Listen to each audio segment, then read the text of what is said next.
नमस्कार, मैं हूं दिबांजलि मोइत्रा। अक्षय कुमार की फिल्म केसरी बॉक्स ऑफिस पर रुकने का नाम ही नहीं ले रही है और फिल्म हर दिन शानदार कमाई कर रही है।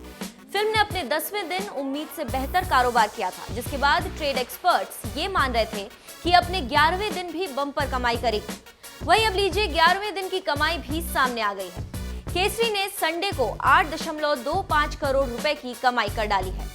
इसी के साथ फिल्म ने बॉक्स ऑफिस पर अब तक 125.01 करोड़ रुपए का कारोबार कर डाला है, जिसकी जानकारी ट्रेड एक्सपर्ट तरन आदर्श ने ट्विटर के जरिए दी है। Kesari attracts abundant footfalls in weekend 2, should comfortably cross lifetime bills of toilet ek prem katha and emerge Akshay Kumar's highest grossing film after 2.0. Week 2, Friday 4.45 crore, Saturday 6.45 crore, Sunday 8.25 crore, total 125.01 crore, India bills. बता दें कि film को लगातार दर्शकों की तरफ से शानदार रिस्पांस मिल रहा है। फिल्म केसरी ने जिस तरह से अपने दूसरे वीकेंड में कारोबार किया, उसे देखते हुए हर कोई सोच रहा है कि क्या ये फिल्म 150 करोड़ के पार पहुंच पाएगी या नहीं। वहीं ट्रेड एक्सपर्ट्स का मानना है कि अक्षय कुमार को लेकर लोगों में जिस तरह की दीवानगी है, उसे देखते हुए केसरी के लिए 150 करोड़ रुपए का आंकड़ा बहुत दूर नहीं दिखता। वैसे भी इस हफ्ते रिलीज हुई फिल्म नोटबुक और जंगली के होते हुए भी केसरी की कमाई पर कोई असर नहीं पड़ रहा है। बात करें फिल्म के बजट की, तो फिल्म का बजट लगभग 100 करोड़ है। साथ ही इस फिल्म को वर्ल्ड वाइड 4200 स्क्रीन पर रिलीज किया गया है। देखने वाली बात तो अब ये होगी कि आने वाले दिनों में ये फिल्म कितने करोड़ों का कारोबार करती है। वैसे आपको केसरी कैसी लगी, हमें कमेंट करके जरूर बताएं और बॉलीवुड से जुड़ी खबरों को जानने के लिए बने रहें हमारे साथ।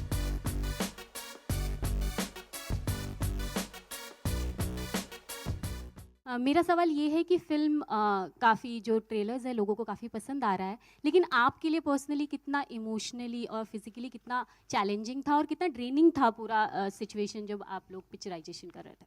ओके, सो मेरे लिए चैलेंजिंग बिल्कुल नहीं था, क्योंकि रिसर्च और ये सारी चीज़ें जो थी वो मेरे डायरेक्टर ने सब कुछ करके रखा था और मतलब हर सवाल का जवाब इनके पास था। करीबन 1-1.25 साल से ये कहानी पे काम कर रहे थे, लिख रहे थे, रिसर्च कर रहे थे और कई बार ये पंजाब भी गए हैं पता करने के लिए काफ़ी चीज़ें और सब चीज़ों का उत्तर यही लेके आए।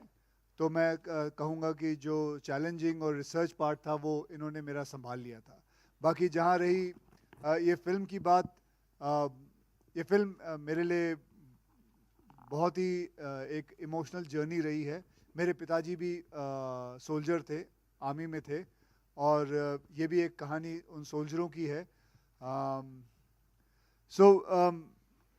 मैं जब ये फिल्म कर रहा था तो मुझे बहुत अंदरूनी किस्म की अंदर से ही बहुत फील आती थी और ऐसी चीज़ें हैं इस फिल्म के अंदर जो कि मतलब मैं विश्वास नहीं कर सकता कि लोग ऐसे भी होते हैं। मतलब आप इमेजिन कर सकते हैं कि 21 सिख, 21 सरदार एक फोर्ट के अंदर हैं और उनको पता है कि बाहर 10,000 लोग खड़े हैं उन्हें मारने के लिए। मौत तो निश्चित है, लेकिन फिर भी अपने कंट्री के लिए, अपने देश के लिए, अपने ऑनर के लिए, अपने गुरुओं के लिए ये लोग लड़े जानते हुए कि क्या होने वाला है। और ऐसा लड़े कि आज अगर आप गूगल में डालो कि 5 सबसे बड़ी बैटल कौन सी है, तो हमारा नंबर 2 पे आता है। ऐसा लड़े ये लोग कि पूरी दुनिया याद रखती है। मैं बस दुख तो इस बात का है कि ब्रिटिश जो है दे सेलिब्रेट सारागिडी डे, बट हमारे यहाँ इतिहास के पन्नों में ये कहीं खो गई। इसके बारे में ज़्यादा लोग नहीं जानते। लेकिन मैं तो यही चाहूँगा और दरख्वास्त करूँगा कि जितने भी माँ बाप हैं अपने बच्चों को ये फिल्म ज़रूर दिखाएं, क्योंकि ये एक एजुकेशनल फिल्म भी है, इतिहास वाली फिल्म है और सच्ची कहानी है। सिर्फ हम इतना प्रभावित हो जाते हैं जब हम 300 जैसी एक फिल्म देखते हैं, हम सोचते हैं क्या फिल्म बनाई है, जबकि वो फिल्म आप सभी जानते हैं कि एक फिक्टिशियस फिल्म है, लेकिन बहुत अच्छी बनाई। लेकिन ये तो रियल फिल्म है, ये तो रियल लोग थे, ऐसे लोग रियल थे। तो बहुत ही एक I can just tell you, बहुत फील वाली रही है। और ख़ास करके जब इन्होंने मेरे डायरेक्टर ने मुझसे वो लास्ट के 15-20 मिनट जो फिल्म के अंदर है वो जो करवाया है, और ये ख़ास करके गाना ये लास्ट में आता है, एक वो वाली जर्नी है जब एक सोल्जर को गोली लगती है और उसके पास करीबन 30 या 35 या 40 सेकंड होते हैं, मृत्यु के एकदम नजदीक आ चुका है। वो क्या सोचता है, वो 35 सेकंड के अंदर उसके अंदर वो सारी जो उसकी कथा होती है जो बचपन से उसके गुजरी है, माँ बाप से लेके बीवी बच्चे से सब आ जाते हैं। सो ये बहुत ही इमोशनल जर्नी रही है। ये आप जब पिक्चर देखोगे आप खुद ही महसूस करोगे।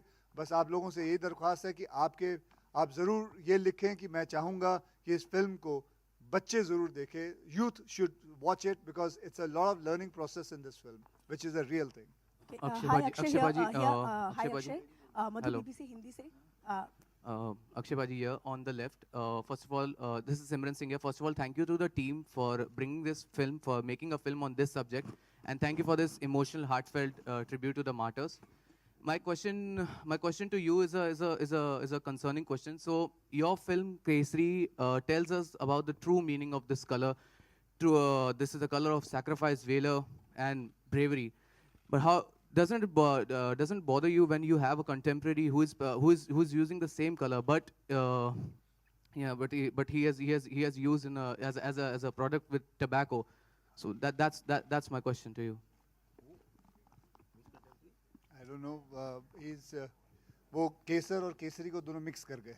No, that you know, वो I'm not केसर है, naming केसर the है। brand. Yeah, I'm not That's naming okay, anything. हम से आपने ऐड बीच में पता नहीं कहाँ से ले आए, मतलब हम कहीं और जा रहे हैं भाजी, तुसी कितने और चले गए हो। तो कोई गल नहीं, लेकिन भाजी I don't think like that. मैंने कभी जिंदगी में अपने ख्वाब में नहीं सोचा था कि ऐसा प्रश्न मेरे पास आएगा। लेकिन कोई बात नहीं, इसके बारे में जैसे आपने मुझसे प्रश्न पूछा उसका उत्तर मैं सारी जिंदगी लगा लूं, मैं नहीं दे पाऊंगा। तो भाजी आई एम सॉरी, मेरे पास नहीं है उसका उत्तर। हाय अक्षय, BBC हिंदी से मधु। सबसे पहले तो ये जब गाना हमने देखा काफ़ी इमोशनल हो गए हम लोग, उन शहीदों की कुर्बानी हमें याद आ गई। दो सवाल था, पहले तो ये जब आपने पूरा शूट किया, आपकी पूरी टीम ने पूरा शूट किया, तो क्या उस दौर से जब गुजर रहे थे आप शूटिंग के दौर पे, उसका एक्सपीरियंस कैसा था? क्योंकि अब हम सुन रहे थे तो हमें काफ़ी इमोशनल, हम कनेक्ट हो गए उस चीज़ जी से। बिल्कुल, ये बहुत ही इमोशनल गाना है। ये वही 35-40 सेकंड जो एक सोल्जर के जब गोली लगती है उसके ज़िंदगी में क्या होता है, मतलब उसके उस 35-40 सेकंड के अंदर वो क्या सोचता है, ये पूरा गाना वही है। एंड मैं दाद देता हूँ जिन्होंने ये गाना लिखा है कि किस हिसाब से लिखा है। मतलब वो वर्ड मैं कभी नहीं भूल सकता कि माँ कहती है तू मेरा चांद है और चांद हमेशा रहता है। बहुत सारे ऐसे वर्ड्स हैं अंदर जो बहुत अच्छी तरह पिरोए गए हैं। And it was a very very emotional journey ma'am. दूसरा मेरा सवाल ये था कि ये फिल्म कहीं ना कहीं मतलब जिस तरह से आप भारत के वीर से जुड़े हैं, बहुत अच्छा काम कर रहे हैं, लेकिन ये फिल्म कहीं ना कहीं डेडिकेट है, तो उसका भी जानना चाहेंगे, उसके पीछे का कारण क्या है? उसका कारण ये है क्योंकि ये film it is all about the martyrs, it is about what happened in 1897 on September 12th, and it is about the sacrifice what they did for the country, and that is why we have dedicated this film to Bharat Ke Veer and all the martyrs who have given their lives so that we can live our lives. करण जी, मेरा सवाल आपसे है, इसी से ही connected जो मधु ने पूछा। एक फिल्म मेकर होने के नाते आपसे पूछना चाहूँगी कि उरी और पुलवामा के बाद जो माहौल बना है उसमें ये फिल्म कितनी अहम है, और इस फिल्म को जो अभी माहौल बना है उसका कितना फ़ायदा मिलेगा? अच्छे वे में पूछ रही हूँ, खराब वे में नहीं पूछ रही हूँ। देखिए, जब हमने ये पिक्चर ये प्लान की थी और बनाई थी, तो जिस माहौल का आप जिक्र कर रहे थे वो माहौल था नहीं। वो माहौल हमारे देश का था, जिस देश में हम रहते हैं, जिस देश की मिट्टी के हम हैं। ये फिल्म उसी मिट्टी से बनी हुई है। इस फिल्म का दिल बड़ा है और ये जो बड़ा दिल है ना, वो आप किसी भी दौर में भी आप रिलीज कर लो। अगर आप वाकई अपने देश से प्यार करते हो, प्रेम करते हो, और जिन लोगों ने अपनी जान गंवा दी इस देश के लिए, अगर वो कनेक्शन आपके दिल में है, तो आपको किसी भी माहौल में ये पिक्चर रिलेट कर पाएगी, आपसे रेजोनेट कर पाएगी, और आप रिलेट करोगे और आप पसंद करोगे और आप गर्व करोगे कि ऐसे इंसान थे और आज भी हैं। तो ये माहौल की बात नहीं है, ये फिल्म की बात है, कहानी की बात है और हिंदुस्तानी होने की बात है।